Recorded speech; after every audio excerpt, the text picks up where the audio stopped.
Salut les confinés, c'est Merej et aujourd'hui on va parler du nouveau film de Matteo Garonne, voilà, le réalisateur de Gomorrah, un film de mafia culte, voilà, que tout le monde adore quand il aime le genre. Et son nouveau film n'a absolument rien à voir, bien que ça parle également de misère, de voleurs et parfois de gangsters entre guillemets, puisqu'il s'agit de Pinocchio. Et oui, l'histoire du petit garçon de bois, marionnette, qui veut devenir un vrai petit garçon.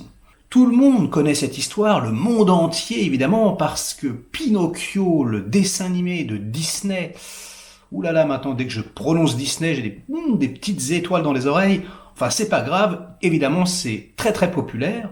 Mais là où c'est intéressant ici, c'est que ce n'est absolument pas une relecture du Pinocchio de Disney et du dessin animé, non, c'est une adaptation du conte original de Carlo Collodi. Et donc là où c'est extrêmement intéressant, c'est que on va pas du tout naviguer sur un truc édulcoré, non, on est vraiment dans le vrai conte de fées, c'est-à-dire quelque chose qui est à la fois très féerique, mais également un film qui peut être un petit peu angoissant, qui peut être un petit peu horrifique, il y a des images parfois assez dérangeantes, mais j'ai envie de dire comme tous les contes a priori. Alors je ne sais pas si vous le savez, mais par exemple dans le conte original de Cendrillon, les deux cousines maléfiques, à la fin pour pouvoir rentrer le pied dans la chaussure, elles se coupent carrément les orteils, et donc il peut y avoir des côtés très sanglants, le petit chaperon rouge, on lui ouvre le ventre, on met des pierres à l'intérieur, il y a toujours un petit aspect comme ça macabre, un petit aspect sanglant,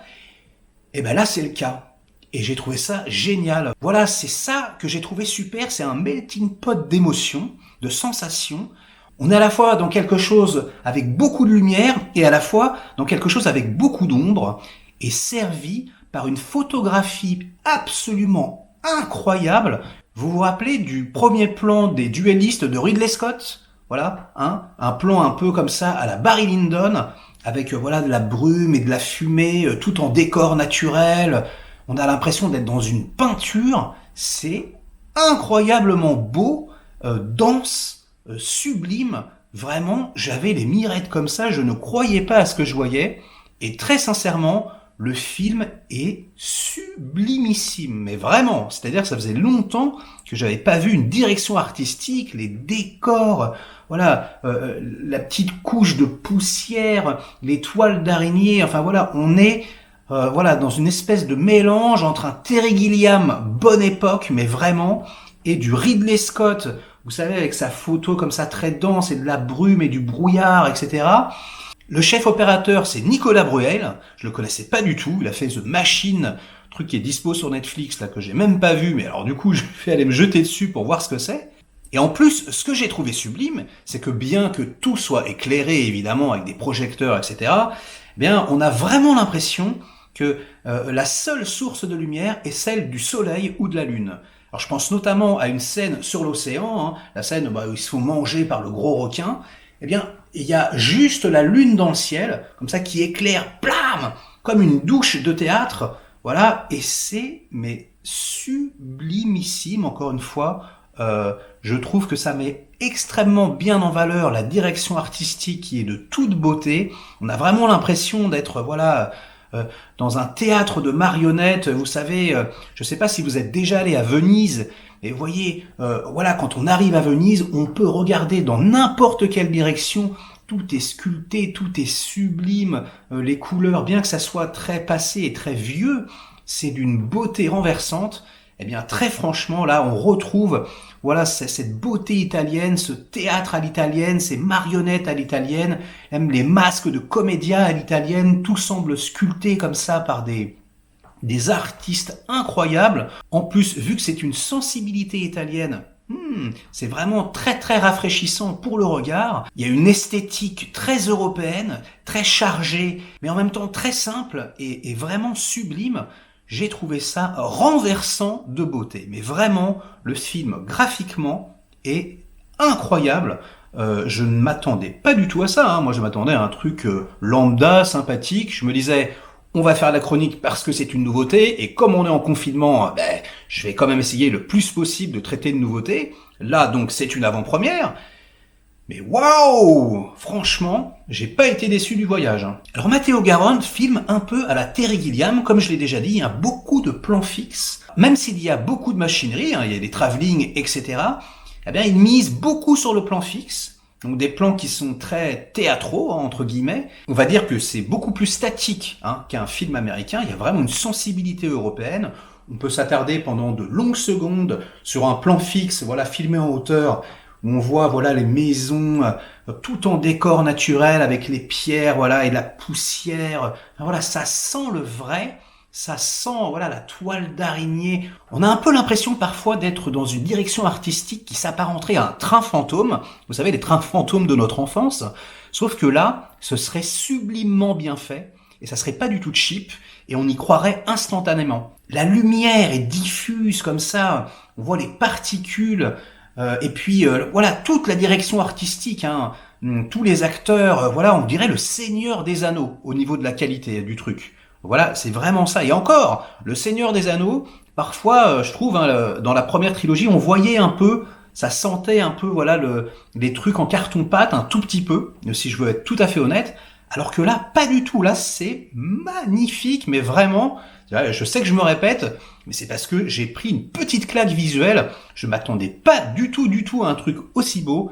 Et très sincèrement, j'en ai eu le souffle coupé. Alors la musique, c'est Dario Marianelli. Et comme souvent avec les compositeurs italiens, eh bien, il y a une vraie tradition de la mélodie, et c'est vraiment une musique qu'on retient, une musique très très belle, une musique qui ressemble à la fois à Danny Elfman, période Burton, hein, période Batman 2, vous voyez, et aussi des petits relents comme ça de la musique du fabuleux destin d'Amélie Poulain, enfin vraiment une musique magnifique qui reste en tête, qui souligne le côté féerique et à la fois macabre, comme j'ai dit, des images.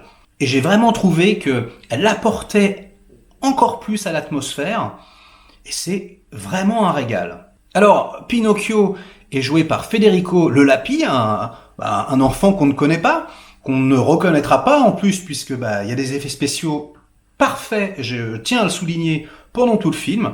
On y croit à 150%, on a vraiment l'impression qu'il est en bois, c'est très très très joli.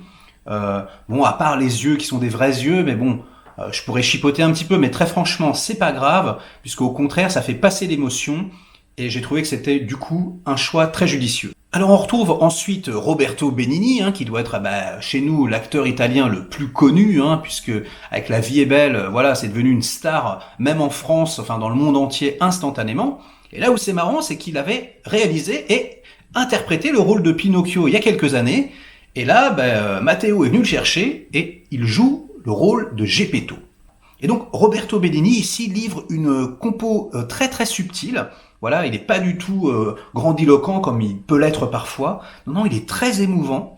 En plus, il y a vraiment, voilà, ce film baigne dans la misère. Il y a vraiment un truc de, voilà, tout le monde a faim, tout le monde tousse, tout est poisseux, les vêtements. Oui, ça me fait penser un peu au Django original. Voilà, ce western où quand on arrivait, c'était pas du tout comme les films américains, c'était dégueulasse, il y avait de la boue partout comme ça, puis on sentait vraiment que c'était dur, que ça sentait pas bon, que voilà, l'époque était à la fois les gens se tirent dans les pattes, puis à la fois ils s'entraident. Enfin voilà, j'ai trouvé que la misère était extrêmement bien rendue, extrêmement palpable, et du coup extrêmement émouvante. Donc Pinocchio, qu'est-ce que ça raconte, hein, si certains savent pas? Eh bien ça raconte voilà l'histoire de Geppetto, hein, qui est un ébéniste qui n'a pas un flèche, voilà, qui vit dans la misère et qui doit survivre, voilà, en faisant des petits boulots, enfin en essayant d'en faire parce qu'il y en a quasiment plus. Et un jour, il trouve une bûche, voilà, une bûche magique, une bûche qui bouge un peu toute seule, et il décide de la sculpter. Voilà, il décide de sculpter une marionnette à l'intérieur. Et donc il sculpte un petit garçon, et à mesure où il la sculpte, voilà, il commence à voir le cœur, voilà, de la bûche, enfin du petit garçon naissant qui commence à battre. Les yeux s'ouvrent, il commence à parler. Waouh, et ça devient, voilà, un petit garçon en bois. Et alors, c'est là où je trouve ça hyper bien fait. C'est parce que en adaptation live, c'est quand même un peu casse-gueule, parce qu'on est dans un univers où il y a un petit garçon en bois qui se balade. Donc voilà, c'est un peu comme Sonic, hein, ça marchait pas du tout avec Sonic, parce que Sonic, voilà, c'est Sonic, et tout le monde regarde Sonic, et personne semble remarquer qu'il y a un hérisson qui parle. Alors que là, c'est fait de façon tellement subtile, c'est-à-dire que déjà l'univers n'est pas du tout réaliste, on est vraiment dans quelque chose de très poétique, et du coup ça passe hyper bien, c'est-à-dire que les gens tiquent un peu, voilà, sur le fait qu'il soit en bois, mais ça passe parce que l'univers est un peu comme ça onirique, féerique, comme si tout le film était vu à travers les yeux de Pinocchio, hein. Et donc ce petit garçon en bois vient à la vie, et Geppetto, donc Roberto Benigni, est fou de joie, il a l'impression d'avoir enfin un enfant à lui. Voilà, et d'ailleurs il sort dans la rue en disant ça y est, je suis papa, ça y est, mon petit garçon est né. Enfin voilà, c'est une scène assez émouvante.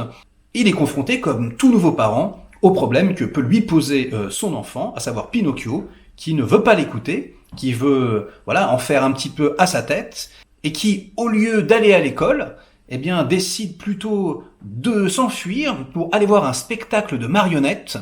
Et à partir de ce moment-là, Geppetto et son fils Pinocchio se perdent de vue, et ensuite, l'un comme l'autre vont traverser le monde pour essayer de se retrouver.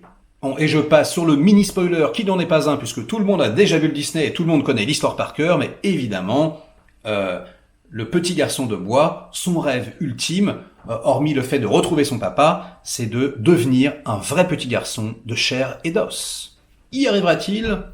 Suspense total. On a vraiment l'impression de voir la cruauté du monde des adultes transformée par le regard d'un enfant innocent. On est vraiment réellement, pour que vous compreniez, dans une fable de La Fontaine, où tous les protagonistes comme ça seraient remplacés par des animaux. Voilà, le juge très méchant qui est, on dirait, un singe de la planète des singes de Tim Burton, un peu le maquillage excessivement bien fait, hein. On a aussi, voilà, un escargot comme ça énorme, avec une énorme coquille qui laisse comme ça de la traînée. Évidemment, c'est un escargot. Et donc tout le monde se glisse dessus. On est à la fois dans un truc un peu grand guignolesque, mais c'est ça qui est génial, c'est une sorte de melting pot où c'est à la fois très féerique, très naïf, parfois horrifique. Et pour les acteurs, c'est la même chose. C'est-à-dire qu'on a des phases d'acting qui sont très subtiles, très émouvantes, et puis parfois, voilà, des scènes qui peuvent être très drôles, très rancobolesques, et puis parfois, voilà, on va avoir des gens qui parlent comme ça, qui vont être en mode complètement caricatural. Et même si c'est déstabilisant au début, eh bien j'ai trouvé que justement toutes ces couleurs comme ça donnaient justement son charme au film et son originalité. Et on est très surpris, on est très dépaysé, et très franchement, je recommande de voir ce film. C'est une bouffée d'air frais. Et à mon avis, Disney, le vrai Disney moins donc, va pas tarder à faire son adaptation, puisqu'ils font l'adaptation de tout ce qu'ils ont fait avant. Mais je vous fiche mon billet que ça ne sera jamais aussi original que la vision de Matteo Garonne. Là, on est vraiment dans quelque chose de très artistique. Il y a vraiment une véritable atmosphère, et on sent que ce réalisateur a quelque chose à dire. Vraiment, bravo, félicitations Matteo, je trouve ça magnifique. Alors voilà, on est vraiment dans une structure narrative classique, vraiment le voyage avec les épreuves, et ça ne pose aucun problème, puisque c'est une formule qui a fait ses preuves, qui est très efficace, on réutilise dans 90% des films de toute façon, en tout cas des films américains. Donc voilà, ça se suit avec beaucoup de plaisir. Peut-être que le petit défaut, c'est que le film dure 2 heures, il aurait peut-être fallu que ça dure un tout petit peu plus, parfois les péripéties s'enchaînent un petit peu rapidement. Voilà, si je veux chipoter un peu, je pourrais dire ça. Mais très franchement, c'est le seul défaut du film, parce que le reste est un vrai régal. Je vous encourage tout de suite à aller voir la bande-annonce, parce que réellement, moi je l'avais rien vu, et je ne m'attendais pas à quelque chose d'aussi beau et d'aussi formellement implacable, j'ai envie de dire. Et voilà, c'est tout pour aujourd'hui. C'était Merege. Merci beaucoup d'avoir suivi cette vidéo. Merci beaucoup pour tous ceux qui me soutiennent de me soutenir sur Twitter, dans les commentaires. Enfin, ça me fait très plaisir. J'essaye de répondre à tout le monde. Voilà, c'est un peu long, mais je le fais quand même. Merci en tout cas, ça me fait vraiment du bien. Et voilà, je vous retrouverai bientôt pour de nouvelles aventures. Et vraiment, je vous encourage à découvrir cette petite pépite, surtout par les temps qui courent. On n'a pas grand-chose à se mettre sous la dent, encore une fois. Eh bien, ça vaut vraiment le coup d'œil. Ciao les confinés, et à très vite.